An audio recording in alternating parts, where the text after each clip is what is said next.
지금은요, 찍고 올라갈 상황입니다. 기억하셔야 돼요. 이런 내용을 팩트 체크를 하지 못하고 그냥 지나가 버리면 그냥 또 남들 또 분위기 다 좋을 때 그때 이제 또 해야겠다 이 생각 든다니까요. 그땐 이미 1억 올랐는데 지금 해야 된다는 거죠.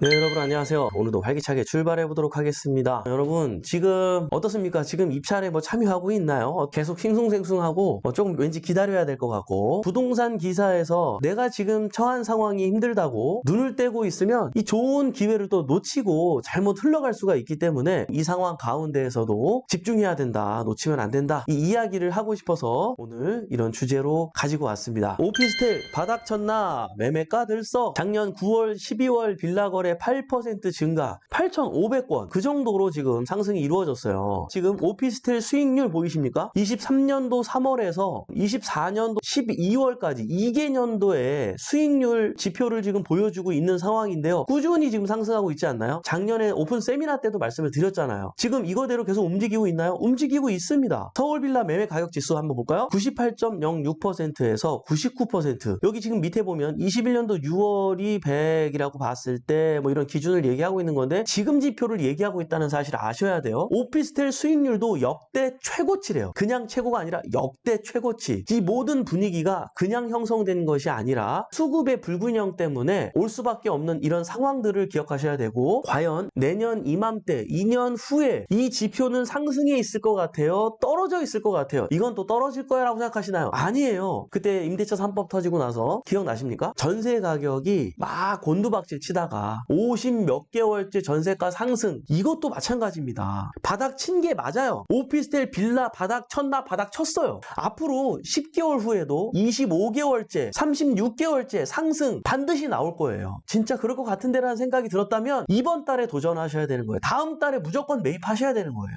이거는요, 지금 기사가 아니고요, 13년도 2월 17일 기사입니다. 무려 12년 전 기사인데요. 취득세 불확실성에 이런 여러 가지 여건들 때문에 1월달 주택 매매량이 27,000건밖에 안 됐대요. 제가 뭐를 얘기하고 싶은 거냐면, 아무리 시장이 안 좋고 이렇다 하더라도 거래가 안 되는 게 아니라 거래량이 적은 거예요. 그리고요, 27,000건이 거래량이 적은 건가요? 많은 거죠. 내가 싸게 낙찰을 받았다면 시세보다 싸게 내놓으면 27,000건 안에 해당이 될까요? 안 될까요? 해당이 되죠. 반드시 기억하세요. 거래가 안 되는 게 아니라 거래량이 적은 것 뿐이에요. 경매 시장은요, 부동산 시장이 좋을 때에도 안 좋을 때에도 바글바글 하다는 사실 반드시 기억하셔야 됩니다. 서울 빌라 전세 0.6% 오를 때 매매가는 1% 상승했다고 합니다. 서울 빌라 전세 그동안 많이 떨어졌죠. 전세는 0.6% 오를 때 매매는 1% 상승했습니다. 1년 후에 여기서 얼마나 더 상승해 있을까요? 하락할 거라고 생각하시나요? 그럴 수가 없습니다.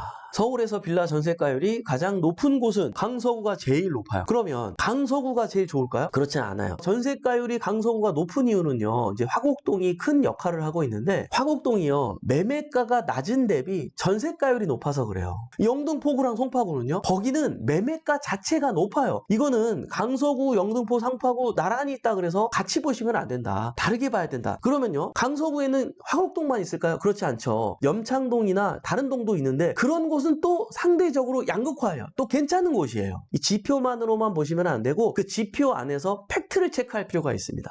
자, 그러면요, 낮은 곳은 해가지고 용산구, 중구, 노원구 이런 식으로 나옵니다. 그럼 여기도 마찬가지예요. 용산구, 중구가 낮으니까 안 좋은 걸까요? 아니죠. 워낙에 좋은 입지다 보니까 매매 가격이 너무나도 높고 주택의 어떤 수준이 너무 연식이 오래되고 낮다 보니까 전세가가 낮게 형성되어 있어서 이런 차이가 있는 거지, 이게 그렇다 그래서 안 좋은 게 아니라는 거죠. 그럼 노원구는요? 노원구는 또 전혀 다른 세상이죠. 매가도 낮은데 거주 요건 자체도 서울치고는 굉장히 외곽이고 불편하다 보니까 매매 전세가율 자체도 낮기 때문에 이런 상황이 펼쳐진 거지, 수치만으로 보면은 여러분 오해할 수가 있기 때문에 이러한 부분들을 우리가 명확하게 팩트 체크를 하면서 함께 이해할 필요가 있다라는 겁니다. 월세가 60%에 육박했다고 합니다. 사라지는 서민 주거사다리, 서민들이 딛고 일어날 수 있는 주거사다리를 정부 정책 방향은 자꾸 자꾸 그렇게 만들 수밖에 없다. 부동산의 가격은 조정을 맛보기도 하지만 결국에는 우상향이고 전세를 자꾸 주춤하게 하는 이 상황에서 서민들은 한 달에 50만 원만 내던 것에서 80만 원, 100만 원, 150만 원을 내야 되는 이런 부담적인 상황이 자꾸 벌어지고 있고 이미 지금 데이터가 말해주고 있죠. 앞으로는요. 내년 이맘때 됐을 때 65%에 육박해 역대 최대치를 기록한 것으로 나타났다. 나올까요? 나옵니다. 70% 나올까요? 나옵니다. 그러면요. 모든 게 월세이기 때문에 가격은 오를 수밖에 없는 거죠. 그럼 그때가 되면 어떻게 하는 거예요? 이제는 월세로 살다가는 돈 못 모으겠다. 반지 하나도 빨리 매입해가지고 매달 나가는 이런 고정 지출 비용을 좀 줄여가지고 나중에 자산을 모을 수 있도록 우리도 이렇게 노력해보자 라는 분위기가 형성될까요? 안 될까요?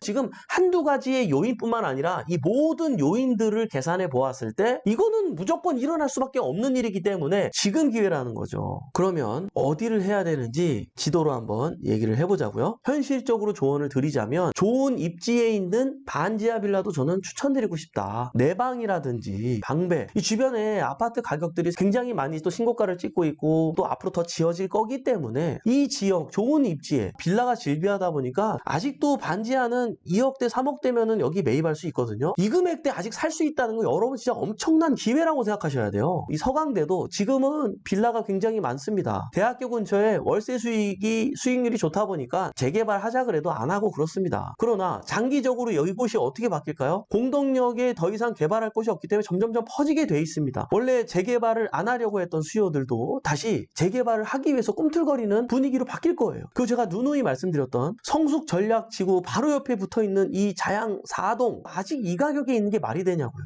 여기 지금 신속 모아타운 그것 때문에 투룸 살려고 해도 한 6, 7억 줘야 되지만 아직 이 가격에 살 수 있는 것도 대단한 기회라는 것을 아셔야 돼요. 아직 2억대, 3억대, 4억대 서울에 빌라를 살 수 있다는 거는요. 나중에 10몇 억, 20몇 억으로 바뀌어 있을 것을 내가 지금 사는 것과 마찬가지인 거예요. 그때는 도저히 살 수가 없습니다. 고민할 게 없어요. 고민하면 안 되는 거예요. 제가 기사를 통해서 설명을 드렸는데요. 정리를 한번 해보도록 하겠습니다. 저점에 대한 인식이 지금 확산되어 있는 이때가 바닥입니다. 아파트 가격 지금 너무 비싸죠? 토지거래가 풀리면서 가격 많이 올랐죠. 아파트 살 수 있나요? 그 정도 돈 언제 모아요? 그래서 포기하지 말고 빌라로라도 빨리 올라오셔가지고 지방에 계시는 건 계시고요. 투자는 서울로 올라오십시오. 월세가 자꾸 상승할 거잖아요. 그럼 주거비에 대한 부담 때문에 빌라라도 서울에 있는 거를 사려고 하는 수요는 점점점 많아질 겁니다. 그리고 투자자들도 지금 자꾸 사려고 합니다. 저점인 거 알고 있기 때문에 고민하지 말고 사야 될 시즌이라는 거예요. 지금은요. 찍고 올라갈 상황입니다. 기억하셔야 돼요. 이런 내용을 팩트 체크를 하지 못하고 그냥 지나가 버리면 그냥 또 남들 또 분위기 다 좋을 때 그때 이제 또 해야겠다 이 생각 든다니까요. 그땐 이미 1억 올랐는데 지금 해야 된다는 거죠. 이 시절